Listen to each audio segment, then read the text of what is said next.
मुख्यमंत्री का बेटा मुख्यमंत्री होना चाहता है, प्रधानमंत्री का बेटा प्रधानमंत्री होना चाहता है। अरे भाई साहब, जब मुख्यमंत्री का बेटा मुख्यमंत्री होना चाहता है, प्रधानमंत्री का बेटा प्रधानमंत्री होना चाहता है, वो अपने बेटे के कैरियर के लिए राजनीति कर रहा है। कम से कम आप भी तो अपने बाल बच्चों के कैरियर के लिए राजनीति कीजिए और उन मुद्दों पर वोट दीजिए जो आपका मुद्दा है। और आपका मुद्दा रोजी रोटी, कपड़ा, मकान, शिक्षा, स्वास्थ्य, सड़क, बिजली, पानी और आत्मसम्मान का मुद्दा है।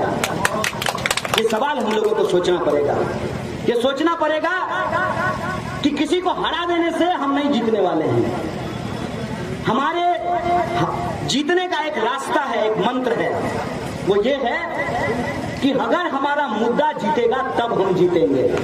और हमारा मुद्दा क्या है?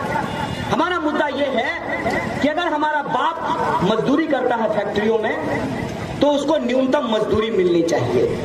और ये हम नहीं तय किए हैं, ये सरकार ने तय किया है कि हर मजदूर को न्यूनतम मजदूरी मिलेगी। अगर हमारे परिवार के लोग किसानी करते हैं तो हमको किसानों को हमारे फसल का सही दाम मिलना चाहिए। अगर हमारे पिताजी नौकरी करते हैं तो उनको ओवर टाइम का दाम मिलना चाहिए। ये इतने पुलिस के लोग खड़े हुए हैं सामने में, इनके बारे में आप बुरा बहुत सुने होंगे। इनके बारे में आप सुने होंगे कि ये लोग जो है 10 रुपया 20 रुपया रात को ट्रक से वसूलते हैं, ये सुने होंगे। ये नहीं सुने होंगे कि ये किन परिस्थितियों में नौकरी करते हैं, इनको वर्दी का कितना रुपया दिया जाता है।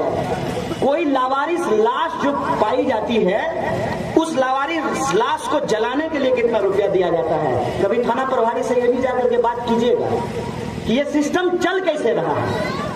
ये सिस्टम में आपको ये लगता है कि जो नीचे खड़ा आदमी है वो भ्रष्टाचार कर रहा है। नहीं साहब, इस देश में नीतियों में भ्रष्टाचार है। इस बात को आप समझ लीजिए, नीतियों में भ्रष्टाचार है। और नीतियों में भ्रष्टाचार के चलते आज हमारी राजनीति भी भ्रष्टाचारियों के हाथ की गुलाम बन गई है। अभी चुनाव आया है ना, तरह तरह का प्राणी आपको देखने को मिल रहे होंगे, तरह तरह का प्राणी, और रेट भी बन रहा होगा। नहीं, फलना छाप वाला जो है 200 रुपया पर मूरी रेट लगाया है, अब फलनवा छाप वाला जो है 500 रुपया पर मूरी रेट लगाया है। एक बात सोच लीजिएगा, आपको जो वोट देने का अधिकार मिला है ना, ये भीख नहीं है। अगर आज आप इसकी कीमत नहीं समझिएगा तो ना आप वोट देने के लायक बचेंगे, ना इस देश में लोकतंत्र बचेगा। इस बात को आप जान लीजिए। आज के डेट में राजनीति ऐसी बना दी गई है कि किसान का बेटा किसान नहीं होना चाहता है, मजदूर का बेटा मजदूर नहीं होना चाहता है, लेकिन मुख्यमंत्री का बेटा मुख्यमंत्री होना चाहता है, प्रधानमंत्री का बेटा प्रधानमंत्री होना चाहता है। क्यों?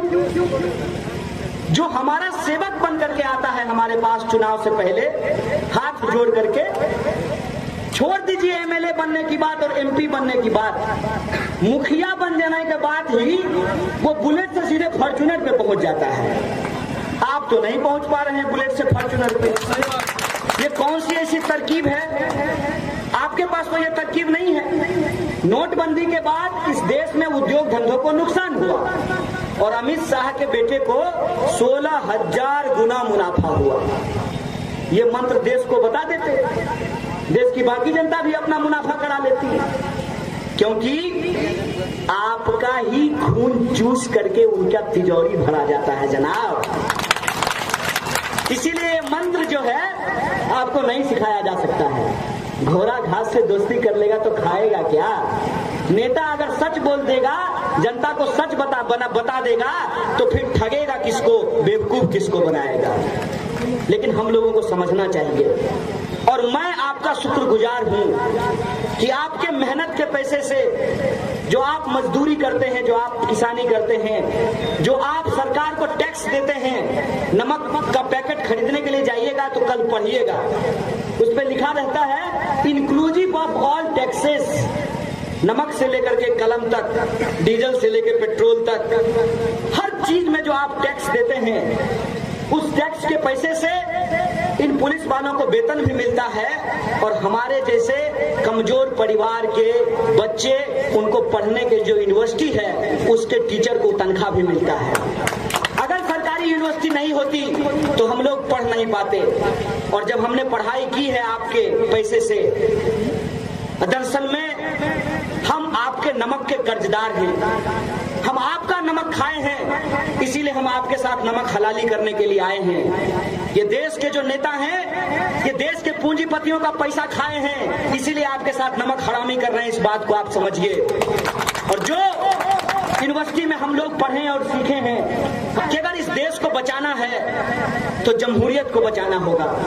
अगर जमहूरियत को बचाना है तो सिर्फ भाषण देने से काम नहीं चलेगा।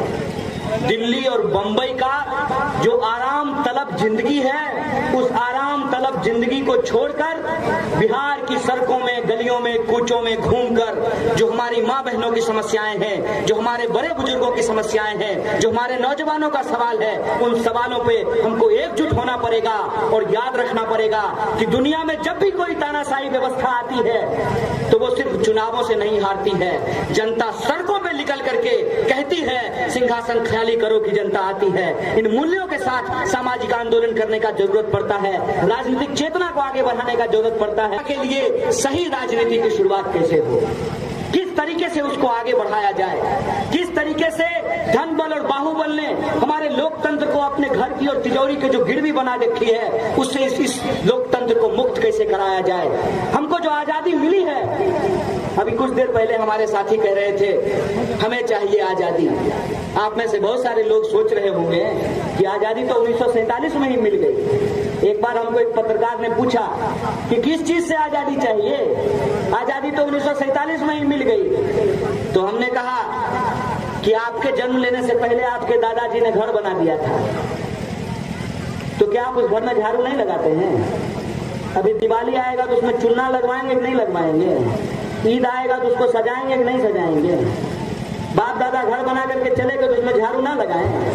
1947 में जो आजादी मिल गई, तो क्या उस आजादी को बचाने के लिए देश में जो बची खुची गुलामी है उसके खिलाफ आवाज बुलंद करें कि नहीं बुलंद करें? तो जो आजादी हमको मिली है, उस आजादी को बचाने के लिए जो समाज में बची खुची गुलामी है, उस गुलामी को हराने के लिए हमको आजादी का तराना गाना पड़ेगा और इस मानसिकता से बाहर निकलनी पड़ेगी कि हमारा काम कोई और करेगा। इसीलिए हमने कहा कि ना हम नेता हैं ना रहनुमा हैं। आपकी इस लड़ाई में हम आपके साझीदार हैं, कंधा से कंधा मिला करके आपके साथ चलना चाहते हैं, क्योंकि जो आप झेलते हैं वही हम भी झेल रहे हैं। और हम नहीं चाहते हैं कि जो आपने झेला वही आपकी आने वाली पीढ़ी झेले। जो संविधान का सपना है कि हम भारत के लोग भारत को एक प्रभुत्व संपन्न, समाजवादी, धर्मनिरपेक्ष, लोकतांत्रिक गणराज्य बनाने के लिए, इन मूल्यों के लिए, इन मानकों के लिए, इन प्रतिमानों के लिए हम संघर्ष करें। और हमने इतिहास में ये पढ़ा है और हमने ये सीखा है कि जब जब ईमानदारी से कोई लड़ाई लड़ी जाती है तो वो लड़ाई हर हाल में जीती जाती है। इसी आत्मविश्वास के साथ आप लोगों से आपकी दुआ के लिए, आशीर्वाद लेने के लिए आए हैं। और हम जानते हैं कि हमारी लड़ाई और हमारी क्षमता छोटी है। एक कहानी बता करके अपनी बात मैं खत्म कर दूंगा। एक बार एक जंगल में आग लगी, बड़े बड़े जानवर खड़ा होकर के तमाशा देख रहे थे। एक कोयल अपनी छोटी सी चोंच में पानी भर करके उस आग को बुझाने की कोशिश कर रही थी। बड़े बड़े जानवर उससे हंसते हुए कहा कि तुम्हारी छोटी चोंच से यह आग बुझने वाली नहीं है। कोयल ने कहा आग तो जरूर बुझेगी। कोई ऐसी आग नहीं है जो लगती है तो बुझती नहीं है। कोई ऐसा नशा नहीं है जो चढ़ता है तो उतरता नहीं है। कोई ऐसा सूरज नहीं है जो निकलता है तो ढलता नहीं है। ये आग तो बुझेगी, लेकिन याद रखना तुम्हारा नाम आग लिखाने वालों में और हमारा नाम आग बुझाने वालों में लिखा जाएगा। आज समाज में जो नफरत की आग है, अपनी छोटी ताकत से हम उसको बुझाने की कोशिश कर रहे हैं, क्योंकि हमारे पास खोने के लिए कुछ नहीं है और जीतने के लिए आप तमाम आम आवाम का दिल है। हम आपकी दुआ चाहते हैं, आपका दिल से आशीर्वाद चाहते हैं। पूरे देश को एक संदेशा जाए कि हम पढ़े लिखे नौजवान के साथ खड़े होंगे। हम ऐसे नौजवान के साथ खड़े होंगे जो पैसे पे बिकेगा नहीं, जो ईडी और सीबीआई से डरेगा नहीं, जिसको जेल से डर नहीं लगता है, जिसको गोलियों से डर नहीं लगता है। वो साहस के साथ इस सत्ता के सामने आंख से आंख मिला करके खड़ा हो और न्याय के पक्ष में, बराबरी के पक्ष में, संवैधानिक मूल्यों के पक्ष में आप तमाम आम आवाम के लिए और इस बात के लिए कि किसान को किसानी का दाम